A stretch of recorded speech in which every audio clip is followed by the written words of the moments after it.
Please go subscribe to the Rumble channel for Franchise Sports TV under the name FSTV22. Now, I'm using that Rumble channel for any purposes of me getting kicked off YouTube and also for more of my spicier joints.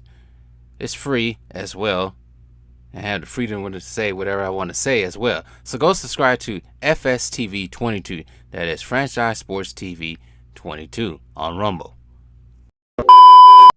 What up, YouTube? Franchise Sports TV back again with another video. Before I begin, I got nothing. I already did it. But remember to like, share, and subscribe to the channel as well. Alright, so I think it was a couple of days ago, B-Facts, Basketball Facts, made a video about Micah Redd. I think it was only like a 2-minute video. And since I'm doing all the going down memory lane of Bucks history, why not do a video about Micah Redd? His career is what you could say what could have been with him. During his prime, he was a prolific scorer, especially from three as well. He had that ugly shot. I know he was a lefty. But let's go through his whole entire career. So, actually, it's his birthday. Well, as of this video, his birthday is today, August 24th, 1979. Just turned 44, the day after Kobe. But anyways, Micah Redd from Columbus, Ohio. He spent 3 years at I'm about to say OSU. Yeah, it's OSU, but I used to say Ohio State. The Ohio State, leading the offense attack. For his 3 years, averaging 21.9 points a game, 19.5, 17.5. As a sophomore, Redd and Scottie Penn led Ohio State to a Final Four. I don't think they won that. I think they lost to... Who did they lose to that year? Right quick, let me see. Who did they lose to? They ain't gonna show me. Anyways, they ain't gonna show me down. Why they not gonna show me? Why you're not gonna show me who they lose to that year? Let's see here. Yeah, they ain't gonna show me. Let's see here. The 1999 Final Four was played between UConn, Duke, Michigan State, and Ohio State. Actually, that Ohio State, their Final Four is actually vacated due to, I forgot what they did to get that. But yeah, Micah Redd led them to that Final Four in 1999. I think they lost to, let's see here. They beat St. John to get in to the Final Four. They was a 4th seed that year, 77-74, beating St. John to get into the Final Four in Knoxville, Tennessee, in the Southern region. Let's see here. They lost to the eventual champion UConn 64-58 before UConn went and played Duke, winning that 77-74. UConn was champion. I think that's the team with Richard Hamilton as well. Micah Redd did put up 15 points in that game. Actually led in points 15 and rebounds 8 to Richard Hamilton's 24 as well. So there it is, some of the stats from that Final Four. But moving on, Scottie Penn, not Scottie Penn, Scottie Penn. I think I heard him before. But anyways, moving on. Micah Redd was drafted after his junior year in the 2000 NBA draft as a second-round pick, 43rd overall by the Milwaukee Bucks. In his rookie year, I remember, he didn't do too much. He was behind Ray Allen on the depth chart. I think he had a little bit of time towards the end as he started to prove himself. I think his second year, because that 2001 year, they went to the conference finals. But that second year, because the first year he only played in 6 games, averaging 2.2 points a game. But his sophomore year, he played in 67 games, averaging 11.4 three rebounds, 1.1 assists, and point 0.6 steals and 0.1 blocks. But that was his highest shooting percentage from field goal that year and 3-point as well. And he only started 8 games. The next year,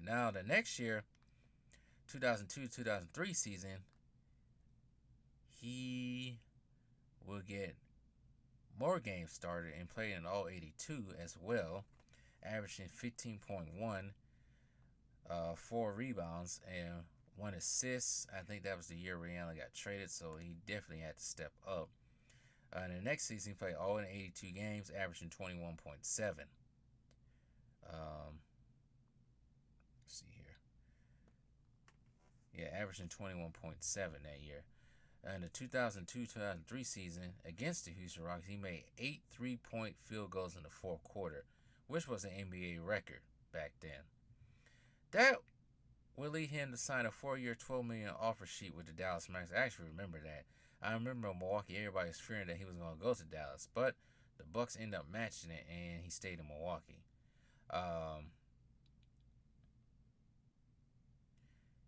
Like I said, after the 2003-2004 season, became basically the star of the team. Like I said, he averaged 21.7, which led him to his first and only All-Star appearance in LA as well. That season, I think they got to the playoffs. Let's see here. Yeah, they got to the playoffs. They played, I want to say they played Detroit.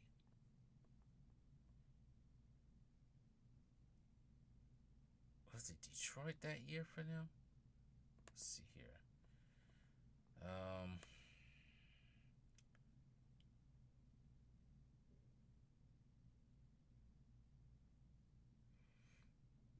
Yeah, they played New Jersey, not Detroit. They played New Jersey, and I think they lost in 5 games. The previous season. Wait a minute. No, wait, that doesn't make sense. Yeah, they played New Jersey. Jersey was an Atlantic Division leader, number 3rd seed, and the Bucks were a 6th seed at 41-41. I think the previous season they played Detroit, if I'm correct. Yes, they was a 7th seed. Oh, and they played the Nets back-to-back years. One of these years they actually did play them, I think. But yeah, the previous year they played New Jersey, and they lost in 6 games to New Jersey Nets. I think went to the finals that year, so they eventually lost to the finals runner-up. Things get murky back then.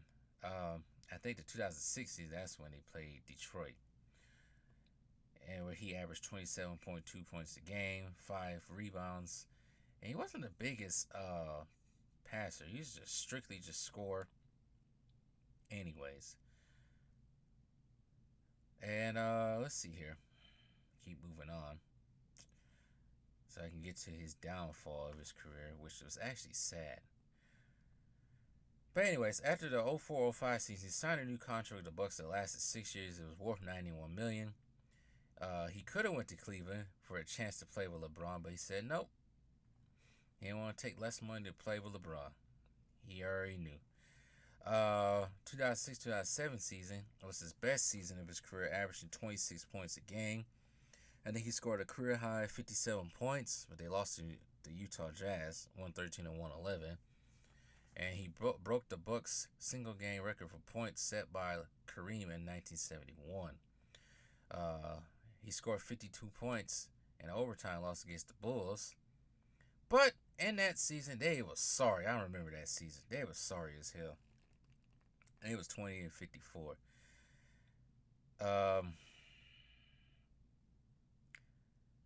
But as the years went on, the Bucks did get better as a team.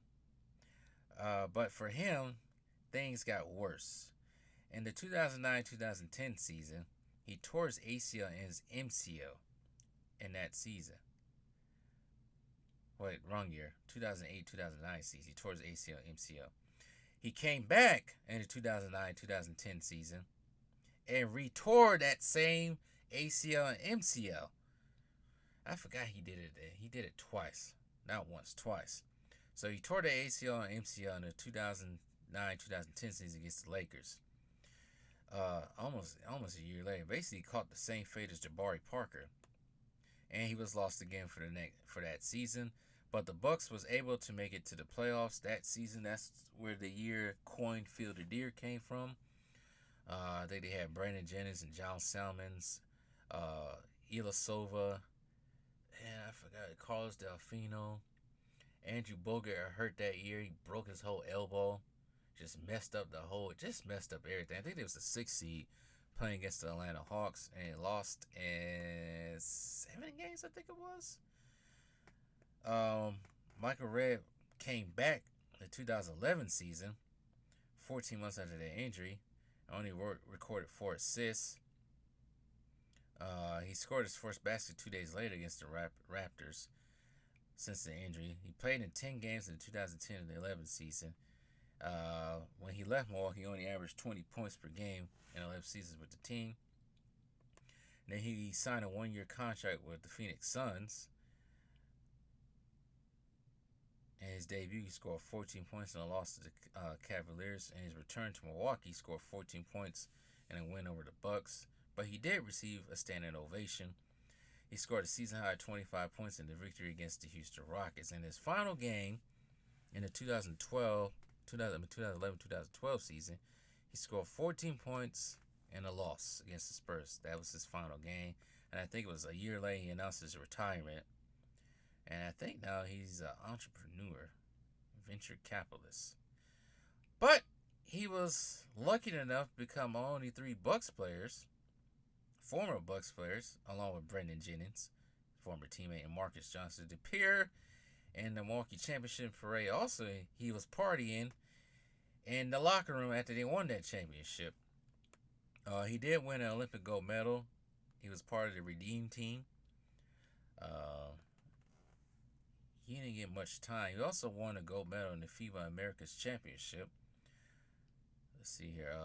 He averaged 15 points throughout that one. During the game against Puerto Rico, he set a qualifying record for the most three-pointers made in one game. He set the record of most three-pointers made in a whole tournament, 28, surpassing Penny Hardaway, who had the previous record of 22. Like I said, he was in the Redeem team in the 2008 Olympics, winning back-to-back gold, winning the gold after defeating the Spain at 2006 World Championship winners Spain and living up to their Redeem team moniker. I remember him sitting on the bench cheering away. I don't think he got any time in that gold medal game against Spain that year. Of course he couldn't. He's playing behind Kobe, Dwayne Wade, and others as well. Basically, he's been out of the spotlight. He did get a little spotlight in the song with Nelly. I remember that song. Get bucked like Michael Redd. I tell him again. Get bucked like Michael Redd. Heard what I said. That was that Heart of a Champion. Unfortunately, Nelly name dropped a lot of people in that song, including Magic, Kareem, Shaq, Allen Iverson, Julius Peppers, Ray Lewis, and Peyton Manning, all Hall of Famers. And I don't think Michael Redd is going to be a Hall of Famer. He does hold a record still of, he's actually tied actually. No, it's been broken. Sorry, it's been broken. He did hold that record for the most three-point games, field goals made in one quarter with 8 in the fourth quarter. But that was broken by Klay Thompson, 2015. Michael Redd is 5th on the Milwaukee Bucks all-time points list, 5th in Milwaukee Bucks all-time scoring average. Won 1998, 99, 2000 Ohio State Most Valuable Player Awards. Was a 99, 2000 All-Big First Team College. Scored a playoff career high of 40 points against the Detroit Pistons on my birthday in 2006. I remember that game. I think that was the game they won. Gold medal with FIBA American Championship and with the Redeem team. And scored a career high in Milwaukee Bucks franchise 57 points against the Utah Jazz. November 11, 2006. I remember that game as well. I don't think anybody's came close to breaking that. Probably the closest person, maybe Giannis. We'll see. For his whole entire career, he averaged 19 points, 3.8 rebounds, and 2 assists. I think he only scored 11,000 points. Got 1 All-Star. His highest career average in points was 26. Like I said that before. His highest career average in the playoffs in 5 games was 27.2. Now, looking back on Michael Redd, unfortunately, like I said before, his career was short-lived due to injuries. But here's another thing that we gotta include when it comes to Michael Redd. He played on the Bucks, a small market team, which didn't get a lot of shine back then. They ain't getting the shine like they are. They didn't get the shine back then like they are now, due to one Giannis Antetokounmpo. But Michael Redd, I would say, sort of overrated. Not overrated, underrated on the offensive game. He was a scorer. He can shoot that ball, and it was harder. It was hard for defenses to hold him because he shot the ball from the left side. I remember Kobe said it was kind of difficult to hold him because he was a lefty. That's what Kobe said. But unfortunately, he wasn't the biggest defender at all. He was a scorer. He shoot that ugly ass shot and it go in. Shoot. Trying to remember some of the game where I think he hit a game winner one of the games I went to. It was such a weird ass shot. They really thought he would be the next Ray Allen after that, but the Milwaukee Bucks during the 2000s could not form a team. They tried. They brought in T.J. Ford at one point in time. They had Gary Payton for like a season, half a season. They brought in Andrew Bogut. That didn't work out because Andrew Bogut was injury prone. They brought in Yi Yang, whatever his name was. I forgot his name. I don't mean to disrespect. He didn't work out because he didn't want to play in Milwaukee. Joe Alexander didn't work out. I don't know why the Bucks even drafted his ass. Then they got Brandon Jennings, which we thought was a shining star, but Michael Redd ended up tearing his ACL twice, back-to-back seasons. So it just never worked out during Michael Redd's career in Milwaukee towards the end. But it's all good now. Kind of led to, after that Fear the D season, well, after they got swept by Miami in the 2012 season, 13 season, the Bucks just went downhill. But now you see what you see now with them. But anyways, Michael Redd was decent. He was all right. He was a star for Milwaukee during these years, but could have been better. Could have been better. Shoot, it's part of the Redeem team. They saw something in him. But anyways, tell me what you guys think.